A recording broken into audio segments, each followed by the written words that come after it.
இவரை பற்றி சொல்ல வேண்டுமா? அதனால சிறந்த ஒரு எதிர்காலத்தோடு நாம் அத்தனை பேரும் நகரப் போகின்றோம். நம்ம அத்தனை பேர்த்துக்கு ஒரே ஆசை தான்.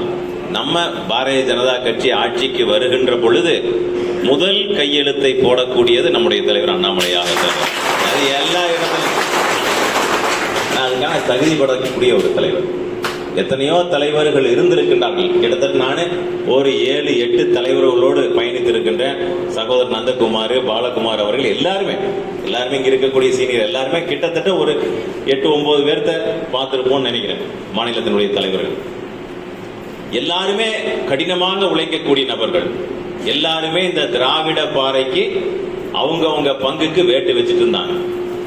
இவர் வைக்கக்கூடிய வேட்டு தான் அந்த அறிவாலயமே அதரக்கூடிய சத்தத்துல போகக்கூடிய வேட்டு. அதனால எல்லாருமே அத்தனை பேரும் கடுமையாக உழைத்திருக்கின்றார்கள். இவருடைய பாணி வேற.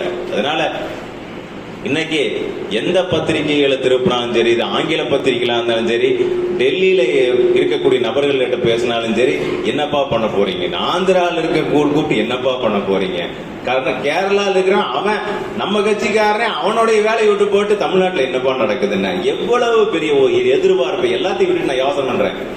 அண்ணாமலை அவர்கள் அந்த பேரு எவ்வளவு பெரிய ஒரு எதிர்பார்ப்பை உருவாக்கி இருக்கின்றார்கள்.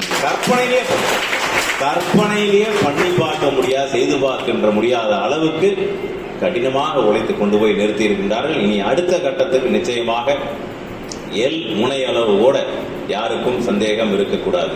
எல் முனை அளவு கூட நம்ம யாரையுமே விட்டு கொடுக்க மாட்டாங்க.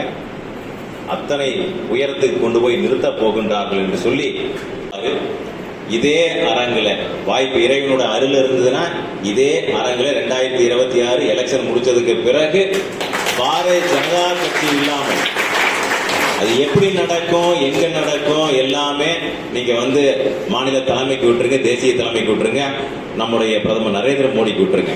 2026 மே மாசம் எலெக்ஷன் முடிஞ்சதுக்கு பிறகு பாரதிய ஜனதா கட்சி இல்லாமல் தமிழகத்தில் யாரும் ஆட்சி அமைக்க முடியாது. அந்த ஒரு சூழ்நிலை உருவாகும் அப்படிங்கிறது மட்டும் நீங்கள் மனதிலே வைத்துக் கொண்டு கடினமாக உழைப்போம். கையை கட்டின தூரத்துல ரொம்ப கஷ்டப்பட்டு ஓடிட்டோம். கையை கட்டின தூரத்துல வெற்றி காத்து கொண்டு இருக்கின்றது. கடைசி கட்டத்தில் நெருங்கிட்டு கையை கட்டின தூரத்துல வெற்றி காத்து கொண்டு இருக்கின்றதுனால இவ்வளவு தூரம் ஓடினது முக்கியம் கிடையாது.